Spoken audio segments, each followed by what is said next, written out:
Are you going to watch the new Exorcist movie in the cinemas? Look no further for the best short recap of all important details. Welcome back to this brief movie. Today I will show you a 1973 horror film named The Exorcist. Spoilers ahead, watch out and take care. In northern Iraq, Catholic priest Lancaster Merrin participates in an archaeological dig which unearths a medallion of Saint Joseph and an artifact representing Pazuzu, an ancient demon.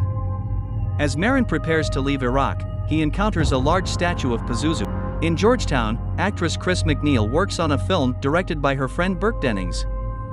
A temporary resident, Chris lives in a well-appointed house with servants and her daughter Regan.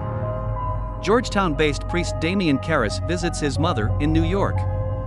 He confides to a colleague that he feels unfit in his role as counselor to other priests, citing a crisis of faith. Chris hears noises in the attic, and Regan tells her of an imaginary friend named Captain Howdy. In a local church, a statue of Mary is found desecrated. Chris hosts a party. Kara's friend Father Dyer explains Kara's role as a counselor, mentioning that his mother died recently. Regan appears and urinates on the carpet. After Chris puts Regan to bed, her bed shakes violently. Dyer consoles Karras, and Karras expresses guilt at not having been with his mother when she died. Karras dreams of his mother, a Saint Joseph medallion and briefly a demonic face. Regan becomes violent. She is subjected to several medical tests which fail to find anything physiologically wrong with her. During a house call, a demon possesses Regan's body. The possessed Regan exhibits abnormal strength. One night, Chris finds the house empty except for a sleeping Regan. Dennings is found dead at the foot of an outdoor staircase beneath Regan's window. Homicide detective William Kinderman questions Karras, confiding that Dennings' body was found with its head turned backward. Regan's condition worsens, and her body becomes covered with sores. A doctor mentions exorcism as a remote option, suggesting a possible psychological benefit.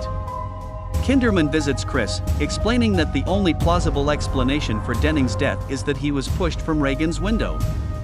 As Kinderman leaves, the possessed Regan stabs her genitals with a crucifix. To Chris' horror, the possessed Regan turns her head backwards and speaks in Dennings' voice.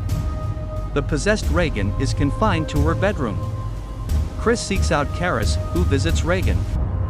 Over 2 meetings, the possessed Regan claims to be the devil himself, projectile vomits into Karras' face, speaks in tongues, and reacts violently when tap water is sprinkled on her, which Karras had claimed was holy water, a point against genuine possession. The demon says it will remain in Regan until she is dead. Desperate, Chris confides that the possessed Regan killed Dennings. At night, Regan's nanny calls Karras to the house. They witness the words "help me" materialize on Regan's skin. Still ambivalent, Karras nevertheless concludes that an exorcism is warranted. His superior grants permission on the condition that an experienced priest leads the ritual while Karras assists. Merrin, having performed an exorcism before, is summoned. Merrin arrives at the house, warning Karras that the demon uses a psychological attack. As the priests read from the Roman ritual, the demon curses them. It focuses on Karras, verbally attacking his loss of faith and guilt over the circumstances of his mother's death. The priests rest momentarily and Merrin, shaking, takes nitroglycerin. Karras enters the bedroom where the demon appears as his mother. Showing weakness, Karras exclaims that the demon is not his mother. Merrin excuses Karras and continues the exorcism by himself. Karras assures Chris that Regan will not die and re-enters the room, finding Merrin dead. Karras beats the possessed Regan and demands that the demon take him instead. The demon rips a medallion of Saint Joseph from Karras' neck and begins to possess him, freeing Regan. Karras hurls himself out the window, tumbling down the stairs outside. Chris and Kinderman enter the room. Chris embraces the healed Regan, and Kinderman surveys the violence and confusion. Outside, Dyer administers the last rites as Karras dies.